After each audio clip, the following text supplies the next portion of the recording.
For those of you that are joining us, haven't been on our monthly webinars that we conduct, I am recording this session.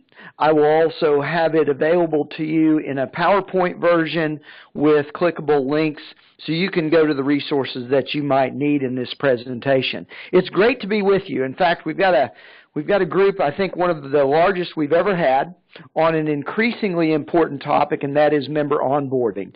Just to give you a few announcements before we get started, this will be a 30-minute session. I'm going to end at 3 o'clock. 3 o'clock Eastern. We're going to speak about onboarding. I won't be taking questions, so we can have this recording real tightened up for you. And then also we're going to make it available in an ebook at a later date.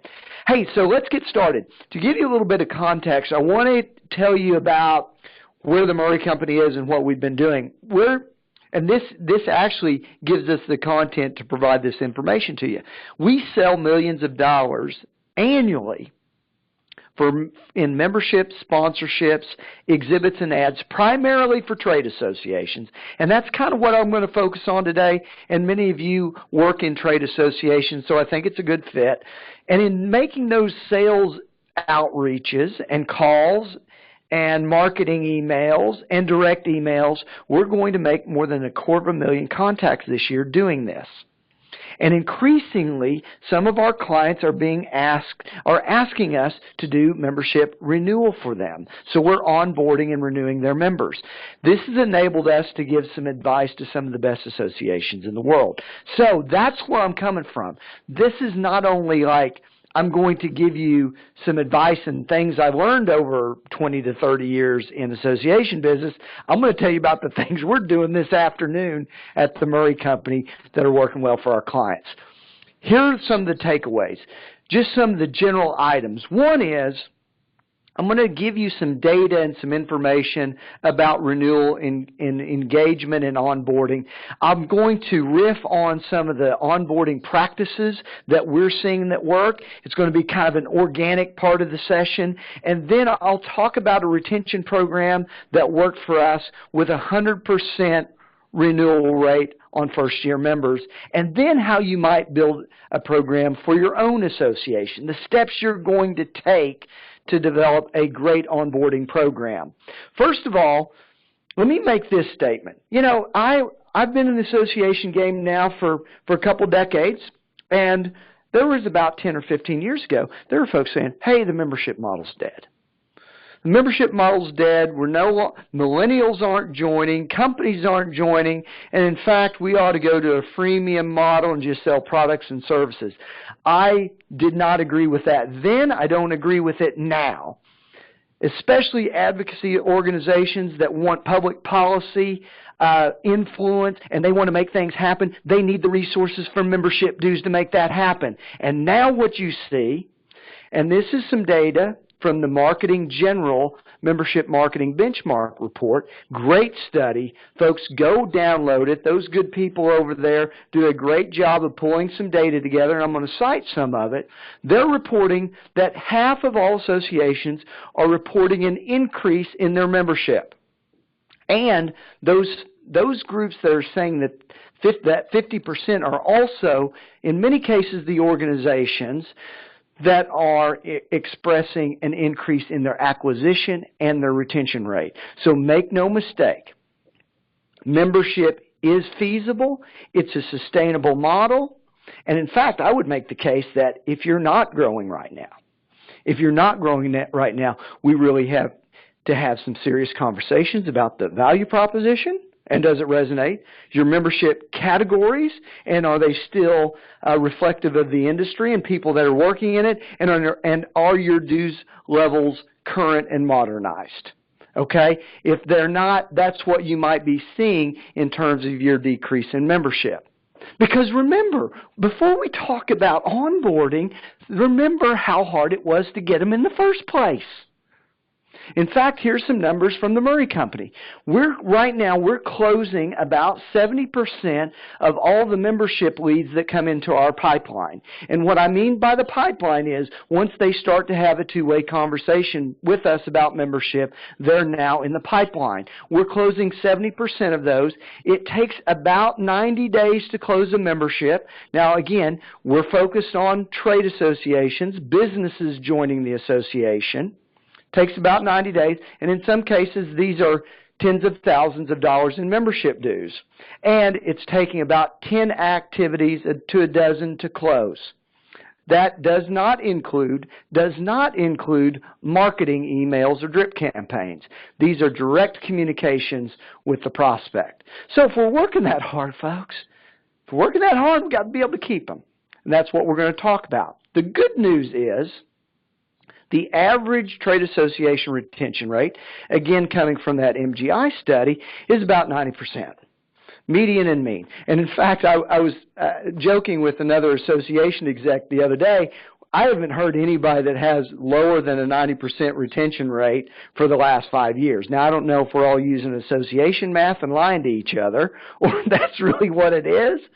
But our experiences are this high 80 percentile is about where people are renewing. However, folks, consistently over the years, I've seen that the first year retention is anywhere from 5 to 10%, and in some cases 15% lower. That may mean that we're not onboarding them in the way that they should be, because my sense would be when I joined that first year, man, I'm fired up, baby.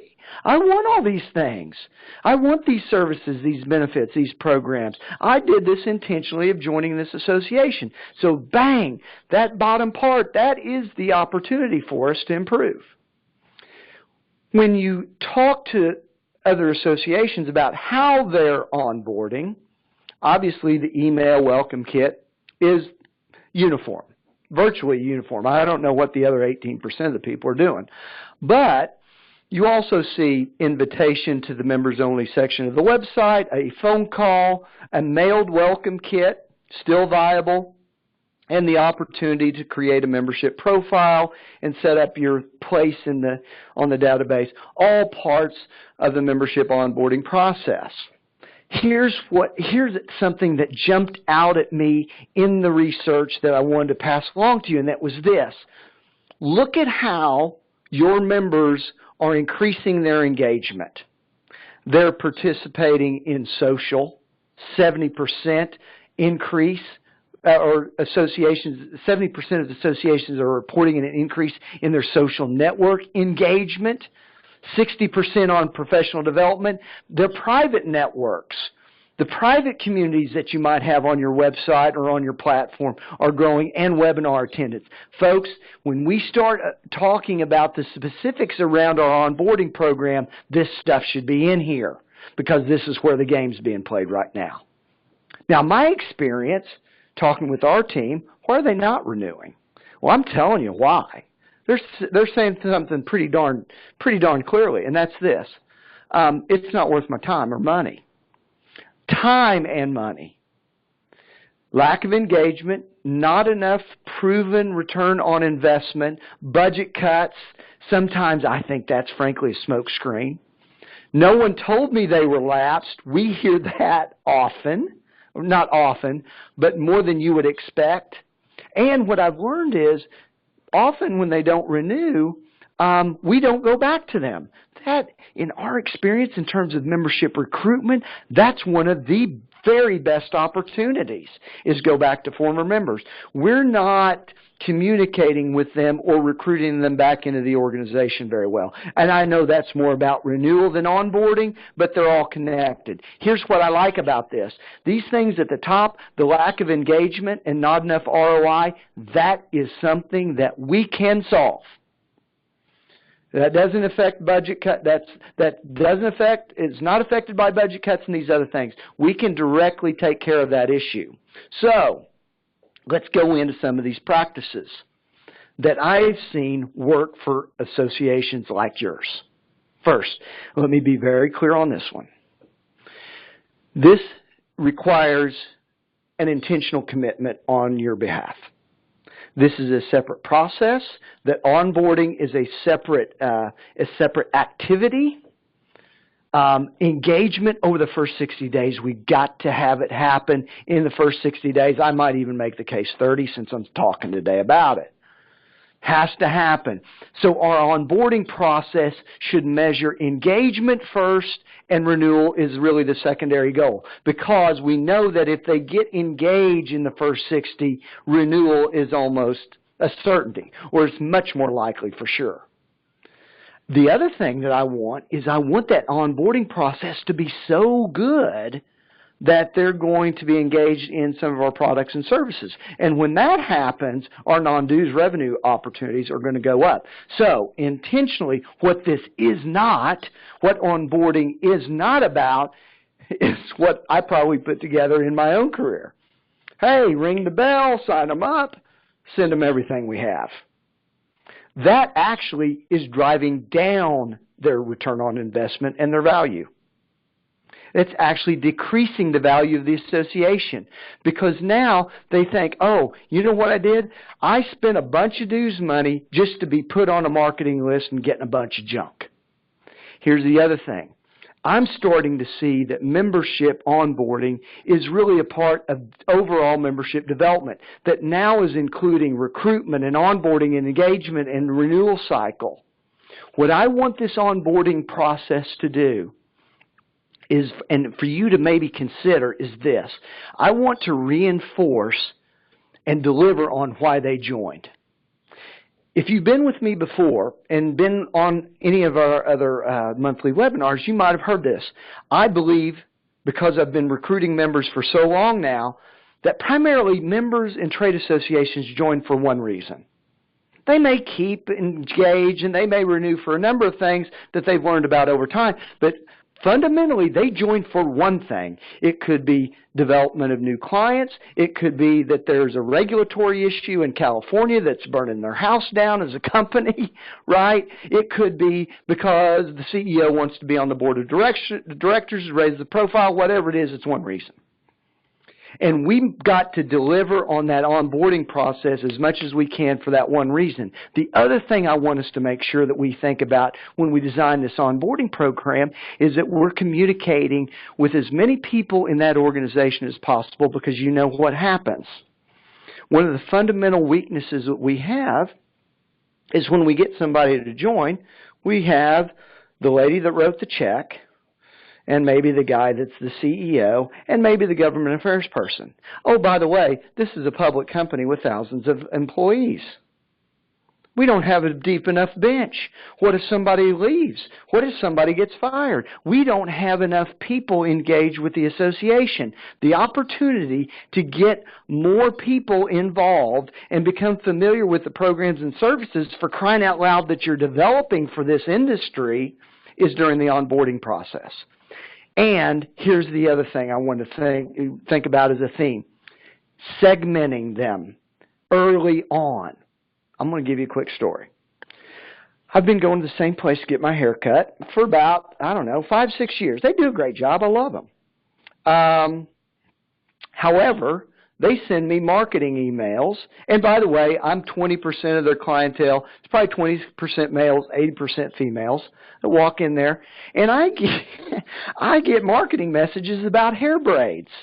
They know me. I go there every 3 weeks. I may need a hair piece, but I don't need hair braids. They should know that. You should too, when you're segmenting your messages to these members and you're onboarding them. So if you don't segment them and you send them everything, they're going to think they're just they're not special. And they should be, at the very least in this first 60 to 90 days, feel special. Here's the other thing I want us to do. We got to move fast, folks. There needs to be some kind of communication or recognition in the first day of receipt. I'm still amazed at how many organizations, this is not an indictment of the accounting department, but let's just go ahead, of how many times the check comes in with an application and nothing happens. 4 days, weeks. I'll give you an example. great association, we still work with them. This is the reason why we've got to go through an intentional process. Their membership kit and welcome letter was sent in concurrence with the delivery of the magazine. Here's out of the same mail order house, which is fine. The problem was that the delivery of that magazine was every 60 days. So if you joined on day 59 and they got your information, you would get your kit the next day. Awesome. If you joined on day 61 and they got your information, you might wait 60 days to hear from that association. My guess is those people didn't renew. The other thing I want you to think about is including members' contact information. Believe it or not, they think you know a lot about this industry. And you do. Therefore, one of the most important things for you to deliver right away is here's who you should talk to about these issues. And you can reach them at any time, and I'm going to tell you why that's important. I'm amazed right now at how many organizations have so many barriers to get to people. You know? So make sure that you think about including them as staff sheet. It is one of the best ways to resonate membership right away in your onboarding process. Then I want you to think about using MailChimp, Constant Contact. By the way, they're free. Pardot is what we use here at the Moery Company for our campaigns, utilizing some kind of automated system to do three things. 1, welcome. Here's your member login. 2 weeks later, hey, here's a special invitation as a new member to come to this event as my guest or to participate in this program. 2 weeks later, hey, we've been thinking about you. Hope you've enjoyed this programming and the value of membership. Here's a special discount for you to buy this thing. And then finally, an update, and this may need to be customized and maybe not automated. Hey, we've been thinking about you. Here's how we've identified a task force that may be perfect for your organization. We'd like for you to be involved. These are the tactics and these are the things that can be a part of a great onboarding program. I've got a couple more for you. This is so simple. I just came across this the other day. We all have we all have content or editorial calendars. Send that to the member during the onboarding process. Think about it. Hey, here's what to expect throughout the year. In April 3rd or around that, we're going to send you the early bird discount for your first ever invitation to the annual conference. In October 12th, we're going to ask you for some information around operational analysis so we can give you the very best research in your industry. At this date, we're going to send people that are involved in safety at your association information about our safety program. You see, they start to see the expectations of what they're going to get and what they're going to receive. And they're starting to understand, wow, these guys are with it. And within this, I think it's really important to develop this, who are we going to include in this membership activity? Here's what I mean by that, and many of you have run across this. Somebody joins, and that person, either by purpose, they want to keep all the information about the association and not give it to anybody else so they're powerful, or the other side of it is, hey, I'm going to keep the information and kind of include folks on an as-needed basis. Because here's what's happened. If they give us lots of people to communicate with, what have we tended to do in the past? Send them all the junk. The worst thing that could happen is when they join and they trust us to send information that is relevant to the member of that company's staff, and we send them the information to the safety director about the executive leadership forum that we're having at the Breakers. Not a fit for that person. So what I want you to think about is talking with that new member about how people will be engaged and how and what information we're going to send to them. Remember to customize their membership kit. with some kind of treat or special note about what we learned about their company in recruitment and what they should keep an eye out for. After orientation, many of you are starting to develop communities. A community for suppliers or OEMs or whatever it might be, or specialty contractors or whatever it might be.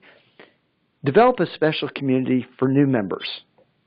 Therefore, in that first year, you can send them really targeted messages within that community. Hey, guys, wanted to make sure that you know at the annual meeting, we're going to have a new member orientation, not only so you can meet members of the staff, but each other. That kind of thing. In your annual conference marketing materials, isn't this is true, right? We develop our our marketing materials for the annual conference based on the guy that showed up for 12 in a row, not for the person that's never been. My suggestion for your onboarding is to develop a specific invitation at the annual conference or some other event where you're highlighting the things for the new member. Every single time, recognize the new member at every single event. Every phone call, every conference call, every webinar, say, welcome new member X.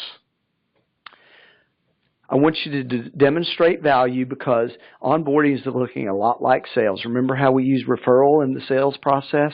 Think about how the chairman, the president might send a note, an email, just drop an email or a phone call, a voicemail from all these key people. What I want you to do is hit them with the value stick over and over again. We're helping you make money. We're helping you save money. We're saving you time because I've got a regulatory person that is figuring out what's going on in California, and we're going to tell you about how it affects you. Here's the list of our staff specialists that are available to you 24/7 to answer your questions. We're the only association that represents general contractors or whatever your industry is. You're eliminating risk. People don't join because they think it's too risky. They don't renew because they think it's too risky and they wasted their time. This is what we're going to demonstrate during our onboarding process. Here's how we set it up. First of all, I want you to remember 70% of people are reporting that there's an increase in social media engagement. I want you to inventory all of your communications assets and have at least these things as a minimum. Weekly e-newsletter. We use MailChimp and we watch who opens what. It decides what kind of content we want to distribute. You have to be on these social media platforms at a minimum. They all should link back to your social on your website. We should be cross-posting at least weekly on these platforms. And then assemble all of your magazines, your research, and your informational resources that you may include in your onboarding process. The long-term goal is that you're going to have weekly live videos, podcasts, and daily social. But to start now, let's go with these weekly kinds of programs because we know that that's where people are engaging. Then I want you to look at the opportunity of what would be included in a 30, 60, 90-day onboarding plan. Here's the list. We'll make them available to you when we distribute this out to you after the webinar. But I want to reinforce a couple of things. Most of these I've already covered, but look at the last one. At 90 days, I'd like for you to do a poll, P-O-O-L, in SurveyMonkey, because I think new member survey, people get, you might not get the participation. A simple poll. Hey, what's been most valuable so far? What's been the best communication tool? How would you like to receive your information, and when do you want to get it? Something that simple to see how they're engaging with you. So now you've got your communications assets all devised. You've got all of your things that might be included, including a survey and a new member orientation webinar that you're going to hold. And then I'm going to unleash on you the 30 to 60, 90-day program that we utilized in a trade association with the members that we had already recruited, and we had a 100% retention rate. And it's so damn It's so simple. It's amazing. 30 days. Recognition in 1 day. Welcome package goes out, including this key staff and the issues that they cover. A direct line to the senior leadership, including the chairman, a thank you note, and then in that first 30, a live portal meeting. Heck, do what I'm doing right here. freeconferencecall.com if you want, to show them the website, the access to members-only benefits. 60 days, you see the engagement there. Ask a member if they're willing to be involved in the program and maybe do a personal invite as well. Or in the 90-day program, have a member of the board drop a note or a phone call. Send your mini survey or your poll. If they haven't done, here's the thing, trade associations in particular, if in that 90-day time frame you've launched this and nothing's happened, the person that signed them up needs to call them and say, hey, how's it going? Let me tell you about a few things we have going on. Get a sense of what's happened within the company and why they're not engaged. Because remember, it's about engagement in that first 60 days in particular. Now, here's a little tool that I want you to be able to use that we've used to plan all sorts of things. So you want to structure your own onboarding program, but you don't have one. Okay, here's how you do it. First of all, we're going to look at at the top, here's the member onboarding. We'll call it onboarding. What do we want the results to be? We want a 90% retention rate. All right, we're going to crush this. Here are the materials that we're going to use. We did that earlier. Who is responsible? Hey, I get it, gang. I get it that the whole organization is responsible for membership, but who is accountable? Somebody to make sure that this plan is executed. Then we go through benchmark, who's accountable, and by when. This is when we identified that 60-day gap. Because you go, okay, they join. What happens? Who does it and by when?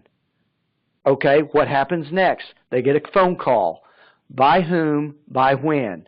Oh, then they get the letter from the chairperson, right? This is, you customize your own program for your association. I will add one final thing to this. This is so powerful, folks. You can design your membership recruitment the same way. Your renewal process the same way, right? But this is your onboarding program, the steps that you use. And then, very importantly, at the bottom, what are the standards of operation? We want to make sure this is customized for you, but in this case, we want the member to be touched at least 15 times prior to renewal. We want to make sure that we're involving all sorts of communications assets and platforms to make sure it happens. We want the engagement program to not include, this does not include all of the e-newsletters and the event marketing and things like this. This is only about onboarding as included in these 15 touch points. And then if you screw it up, who's going to clean it up? Right? So this is what we've utilized. Just eliminate all these things and put your own process in place. That's how you design an onboarding program. It isn't difficult, but it's hard work, and it takes an intentional process. And that's how you design it. Folks, I hope this has been helpful. We've got 2 minutes to go, but I want to reinforce a couple things. One is, membership game is happening right now. Our first-year members are not renewing at the rate that everyone else is, and it's because we probably haven't onboarded them in the best way. Assemble your onboarding program. It must be intentional, and it must be a separate process. I've given you a list of things that you could utilize in that onboarding process. Then you have the template to design your own. Or, heck guys, you can use the 90-day program that I just outlined for you. It's very simple, and it got great results for our client. I do these webinars on different topics every 30 days. If you want to connect with us on our Facebook, YouTube, all the things, or listen to our podcast, it's all right here for you. This has been just a fantastic opportunity. I hope I've enjoyed it. I get energy from it, and I hope we've just put a couple things together that's helped your association. On behalf of all of our friends and those of us here at the Moery Company in Alexandria, Virginia, thanks for joining us. So long. Bye-bye.